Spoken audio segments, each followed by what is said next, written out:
আমার আজকের রেসিপি মহা অষ্টমী স্পেশাল হিং সোমবার দিয়ে নিরামিষ আলু ফুলকপির রেসিপি।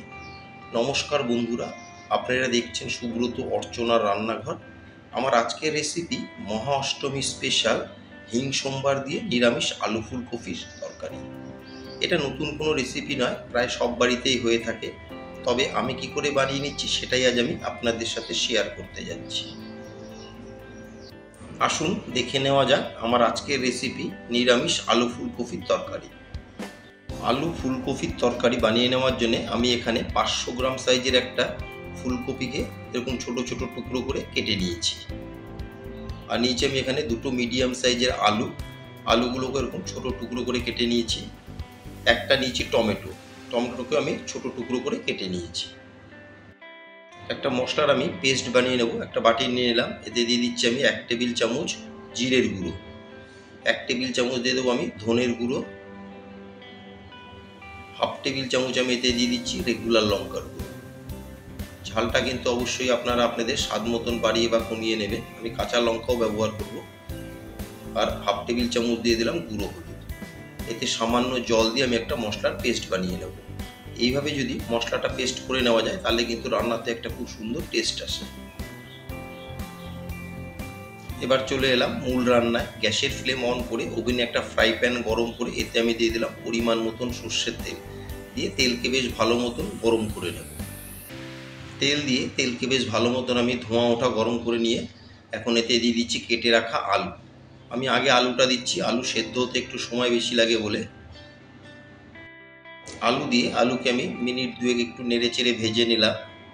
এখন এতে দিয়ে দিচ্ছি আমি 1/2 টেবিল চামচ নুন আর দিয়ে দেবো 1/4 টেবিল চামচ গুঁড়ো হলুদ।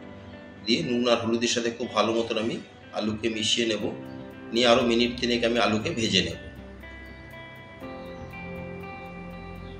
নুন আর হলুদ দিয়ে আরও মিনিট 3 আমি আলুকে ভেজে নিলাম। এখন দিয়ে দিচ্ছি আমি কেটে রাখা ফুলকপি দিয়ে খুব ভালো মতন আমি আলু আর ফুলকপিকে মিশিয়ে নেব। নিয়ে গ্যাসের ফ্লেম মিডিয়ামে রেখে আমি একটু সময় নিয়ে আলু আর ফুলকপিগুলোকে ভেজে নেব। আলু আর ফুলকপিকে আমি গোল্ডেন কালার করে ভেজে নেব। ফুলকপি থেকে খুব সুন্দর একটা গন্ধ আসছে ফুলকপি ভাজার। আমার ভাজাটাও হয়ে গেছে। এখন ভেজে নেওয়া আলু আর ফুলকপিগুলোকে আমি একটা প্লেটে তুলে নিচ্ছি। ভেজে নেওয়া আলু আর ফুলকপি তুলে নিয়ে ওই ফ্রাই প্যানে আমি আরও কিছুটা সর্ষের তেল দিয়ে দিলাম। দিয়ে তেলকে ভালো মতন আমি গরম করে নেব। তেলকে বেশ ভালো মতন গরম করে ওই তেলে আমি ফোড়নে দিয়ে দিলাম 1/2 টেবিল চামচ সাদা জিরে, একটা তেজপাতাকে আমি মাঝখান থেকে ছিঁড়ে দিয়ে দিলাম, আর দুটো দিয়ে দিলাম শুকনো লঙ্কা, আর দিয়ে দেবো আমি হিং। এই আলু ফুলকপির তরকারি মেন ফ্লেভারটা কিন্তু হিঙেই আসবে। ফোড়নকে আমি 10 থেকে 12 সেকেন্ড একটু তেলের সাথে ফ্রাই করে নেব। যতক্ষণ না পর্যন্ত ফোড়ন থেকে খুব সুন্দর একটা গন্ধ আসছে ততক্ষণ আমি ফোড়নকে ফ্রাই করে নেব। ফোড়ন আমার রেডি হয়ে গেছে, খুব সুন্দর একটা হিঙের গন্ধ আসছে। এখন আমি এতে দিয়ে দিলাম কেটে রাখা টমেটো। আমি এখানে একটা বড় সাইজের টমেটোকে টুকরো করে কেটে নিয়েছি। টমেটো দিয়ে মিনিট 2 আমি টমেটোকে কষিয়ে নিয়ে এখানে আমি দিয়ে দিচ্ছি, আমি এখানে 2 থেকে 2.5 ইঞ্চি আদা আর দুটো কাঁচা লঙ্কা আমি বেটে নিয়েছিলাম, সে আদা আর কাঁচা লঙ্কার বাটা দিয়ে আমি খুব ভালো মতন আমি টমেটোর সাথে মিশিয়ে নিয়ে গ্যাসের ফ্লেম মিডিয়ামে রেখে আমি একটু সময় নিয়ে কষিয়ে নিলাম। দেখুন টমেটোটা অনেকটা সেদ্ধ হয়ে গেছে আর আদা কাঁচা লঙ্কার কাঁচা গন্ধটাও চলে গেছে। এখন আমি এতে দিয়ে দিলাম আমি যে একটা মশলার পেস্ট বানিয়েছিলাম সেই পেস্ট দিয়ে এখন আমি কিছুক্ষণ আরও মশলাকেও কষিয়ে নেব। মশলাকে খুব ভালো মতন মিশিয়ে আমি দিয়ে দিলাম 1 টেবিল চামচ চিনি। চিনিটা কিন্তু আমি মিষ্টির জন্য দিচ্ছি না, রান্নাটা ব্যালেন্স করার জন্যে। আর চিনি দিলে কিন্তু কালারটাও একটু ভালো আসে। দিয়ে চিনিকেও খুব ভালো মতন মিশিয়ে গ্যাসের ফ্লেম মিডিয়ামে রেখে আমি একটু সময় নিয়ে মশলাকে কষিয়ে নেব। যে কোনো নিরামিষ তরকারিতে একটু চিনি দিলে কিন্তু খেতে বেশ ভালোই লাগে। যদি আপনারা চিনি খেতে পছন্দ না করেন তাহলে চিনিটা স্কিপ করতে পারেন। দেখুন মশলা থেকে তেল সেপারেট হওয়া শুরু হয়েছে। খুব ভালো মতন আমি মশলাকে কষিয়ে এখন এতে দিয়ে দিচ্ছি ভেজে রাখা আলু আর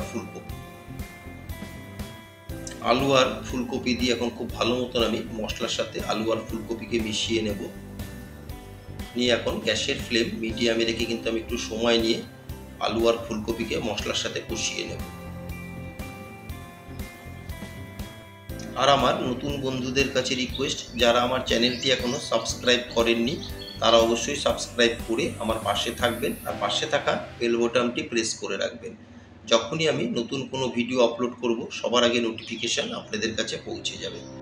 গ্যাসের ফ্লেম মিডিয়ামে রেখে আমি একটু সময় নিয়ে কিন্তু মশলার সাথে আলু আর ফুলকপিকে কষিয়ে নিলাম। আপনারা হয়তো দেখে বুঝতেই পারছেন যে কালারটা কতটা সুন্দর এসেছে। এখন আমি এতে দিয়ে দিচ্ছি পরিমাণ মতন উষ্ণ গরম জল। জলের পরিমাণটা একটু হিসাব করেই দিতে হবে, যাতে আলু আর ফুলকপিটা একটু ডোবে, কারণ আলু আর ফুলকপি সেদ্ধ হতে একটু জলের প্রয়োজন। সেই হিসাব করে আমি জল দিয়ে দিলাম, দিয়ে খুব ভালো মতন এখন জলের সাথে আমি আলু আর ফুলকপিকে মিশিয়ে একটা কভার দিয়ে 10 মিনিট রান্না করে নেব। গ্যাসের ফ্লেম মিডিয়ামে রেখে আমি 10 মিনিট কভার দিয়ে রান্না করে নিলাম। 10 মিনিট পর একবার কভার তুলে আমি খুব ভালো মতন মিশিয়ে নেব। মিশিয়ে নিয়ে আবার কভার দিয়ে আরও 5 থেকে 7 মিনিট আমি রান্না করে নেব। আরও 7 মিনিট আমি কভার দিয়ে রান্না করে নিলাম। 7 মিনিট পর কভার তুলে একবার চেক করে নেব। আমার আলু আর ফুলকপি কিন্তু প্রায় সেদ্ধই হয়ে গেছে। এখন নামানোর আগে দিয়ে দিলাম 1/2 টেবিল চামচ গরম মশলার গুঁড়ো। দিয়ে গরম মশলার গুঁড়োকেও খুব ভালো মতন আমি মিশিয়ে নেব। আমার আজকের রেসিপি হিং সোমবার দিয়ে নিরামিষ আলু ফুলকপির তরকারি আপনাদের কেমন লাগলো অবশ্যই একটা কমেন্টে জানাবেন।